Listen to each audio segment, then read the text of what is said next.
Guys, রাগ কততে হবে না। ইঁদুরে আমার বিছানায় উঠে এই যে কোথা থেকে তুলো পেয়েছে, সেই তুলোটা কেটেছে এখানে বসে। ইঁদুরটা ঢুকেছে ওই ভেন্টিলেটর দিয়ে। আর এদিকে দেখো, আমার ফ্রিজে একটু সমস্যা হয়েছে, দরজাটা আটকাচ্ছে না, এরকম জাস্ট একটু ফাঁকা থেকে যাচ্ছে। তো আমি চেয়ার দিয়ে দরজাটা আটকে গেছি। দেখো এর ভেতরেও ইঁদুরে কি করেছে, দাঁড়াও দেখো, জাস্ট পটি করে কি অবস্থা। এগুলো সব আমায় এখন পরিষ্কার করতে হবে। যা লোডশেডিং হয়ে গেল। এক কাঁদি কলা পেকেছিল, তো এটা রেখে গেছিলাম। দেখো এটাও ইঁদুরে খেয়েছে একটুখানি। এই দিকটায় দেখো ইঁদুরে পটি করে কি করেছে। সিঁড়িঘরের ওই যে পাইপ আছে, ওই পাইপের মধ্যে ইঁদুর থাকে। তো আমি তাড়াই না, যে থাকে থাকুক, কোনো অসুবিধা নেই, কিন্তু এরকম নোংরা করছে ঘরটা। একটু ঝাড়ু পোছা দিই। শুধু এটাই নয়, বাইরেও আমার কি কি ক্ষতি হয়েছে সেটা তোমাদেরকে দেখাচ্ছি। আমি ঘরটা ঝাড়ু দিয়ে পরিষ্কার করে একবারে বাইরে যাব, তো তারপর তোমাদেরকে দেখাচ্ছি। ঘরে জ্বালিয়েছে ইঁদুরে আর বাইরে জ্বালিয়েছে নেনারা। দেখো কি কি করেছে।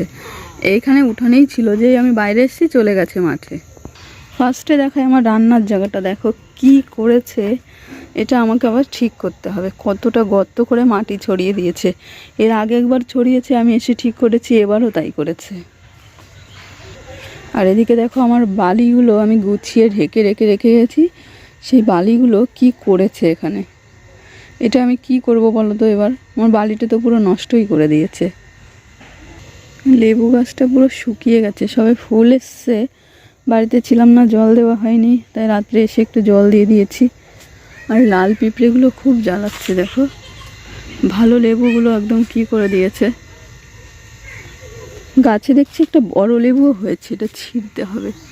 ওই দেখো, আর এই দিকটা তো একদম নিচুতে পাতা পড়ে পুরো জঙ্গল হয়ে গেছে। সবটাই আমাকে পরিষ্কার করতে হবে। তো চলো ফ্রেশ করে তারপর দেখাচ্ছি তোমাদের। দেখো বাড়িতে না থাকলে কত কাজ করা লাগে এসে।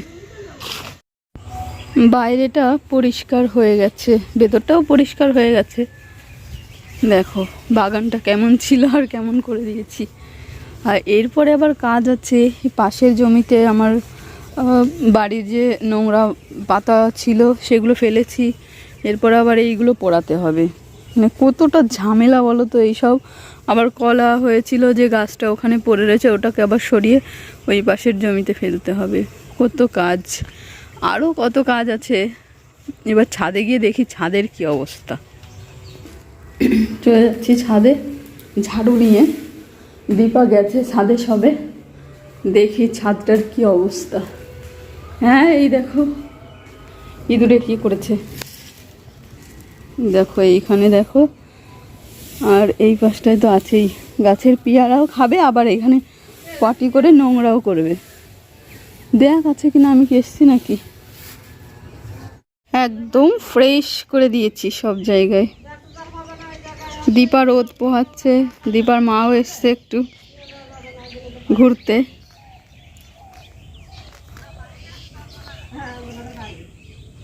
বা চালের ওপরটায় পাতা পড়ে নোংরা হয়ে গেছে, ওটাও পরিষ্কার করতে হবে। তো ওটা নেক্সট করে নিচ্ছি, অসুবিধা নেই। বড় কাজগুলো হয়ে গেছে, কিন্তু আমি এখনও ব্রাশ করতে পারিনি। এখন সময় হচ্ছে 9:36। উঠান কুড়াতেই আমার লেগে গেছে প্রায় 1 ঘন্টা। সেই 7:30 থেকে প্রায় 8টা পর্যন্ত ঝাড়ু দিয়েছি। মানে অনেকটাই নোংরা ছিল। গাছে তো পেয়ারা দেখছি না, ইঁদুরে খেয়েই সব শেষ করে দিয়েছে হয়তো। চলো ব্রাশ করি, এরপর রান্না করতে হবে। তারপর আরও কাজ আছে, বাজারে যেতে হবে।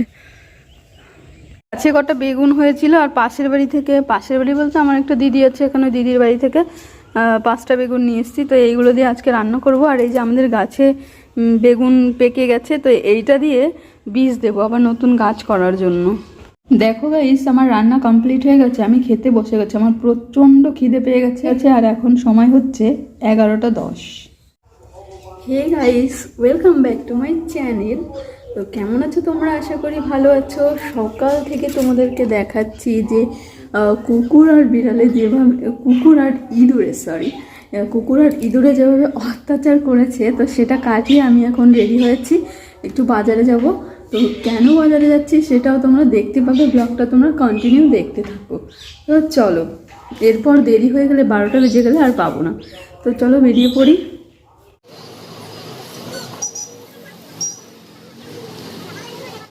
11:40 গেছি, এখন বাজে 1:20। এতক্ষণ পর লাইন দিয়ে তারপর মানে রেশন তুলে তারপর এই সবে বাড়িতে ঢুকলাম। এখনও ঠাকুর পুজো দেওয়া বাকি আছে, তো এখন ঠাকুর পুজো দিতে হবে।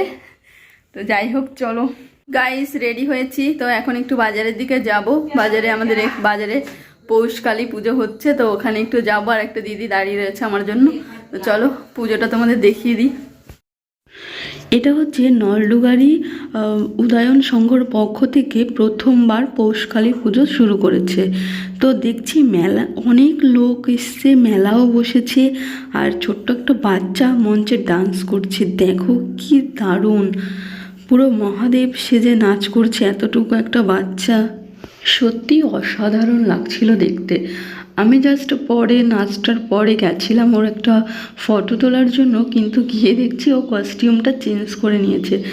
নেক্সট আবার ডান্স করবে, তার জন্য একদম জলদি করে চেঞ্জ করে নিয়েছিল, তাই একটা ফটো তোলা হয়ে ওঠেনি। যার জন্য আমাদের মেলার মাঠে আসা, তো সেই মায়ের দর্শনটা এবার করে আসি।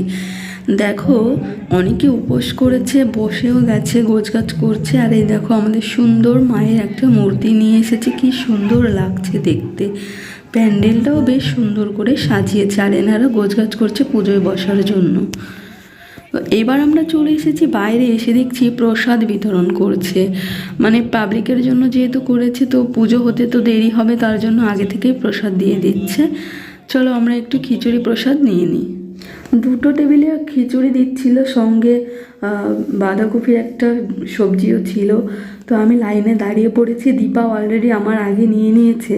তো ওকে বললাম তুই একটু ক্যামেরাটা ধরে দে না, আমি একটু নিয়ে আসি। তো ক্যামেরাটা করছিল, দেখো 4-5টা দেখিয়ে দিল তোমাদেরকে। আর এই যে আমি নিয়ে চলে এসেছি, এবার সবজির জন্য দাঁড়িয়েছি। দেখো 2 কাউন্টারে যেহেতু দিচ্ছে, তেমন একটা ভিড় হচ্ছে না, একটু তো জাস্ট ওয়েট করতেই হবে। যে আমি নিয়ে চলে এসেছি।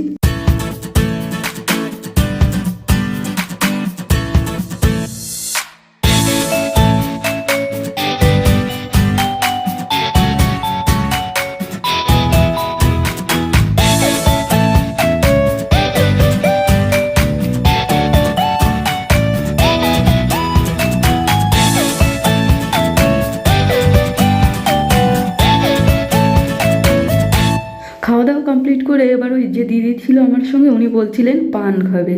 তো উনি তো আর মিষ্টি পান খায় না, এবার আমাকে বলছে তুই একটু খা। তো আমি দেখলাম চলো ঠিক আছে, আমিও তো পানটা খাই, তাহলে একটু মিষ্টি পানই খাওয়া যাক। তো যে দিদির দোকান, ওই দিদিটা আর কি পানটা বানিয়ে দিচ্ছে। দেখি অনেক দিন পর ট্রাই করব আজকে মিষ্টি পানটা। এর আগে অনেক দিন আগে খেয়েছিলাম প্রতিদেবের সঙ্গে, তখন প্রতিদেব ছিল, ও খাইয়েছিল। আজকে দিদিটা খাওয়াচ্ছে, তো চলো দেখা যাক কেমন টেস্ট হয়। আদেও কি আমি পুরোটা খেতে পারবো কিনা সেটা দেখার জন্য পাশে আর একজন দাঁড়িয়ে আছে। উনি বলছে এত বড় একটা পান কি তোর গালে ধরবে? আমি বলছি হ্যাঁ অবশ্যই ধরবে, কেন ধরবে না। তো উনি বলছে আমি দেখবো, দেখি কেমন করে খেতে পারিস। তো উনি দাঁড়িয়ে রয়েছে, আমি কি সত্যি খেতে পারবো কি না দেখা যাক, চলো। বাবা গো, মুখে তো পুড়ে নিয়েছি, মনে হচ্ছে গালটা ফেটেই যাবে আমার। বাবা নিতে পারছি না, যে ইনি দাঁড়িয়েছিল আমার পান খাওয়াটা দেখার জন্য।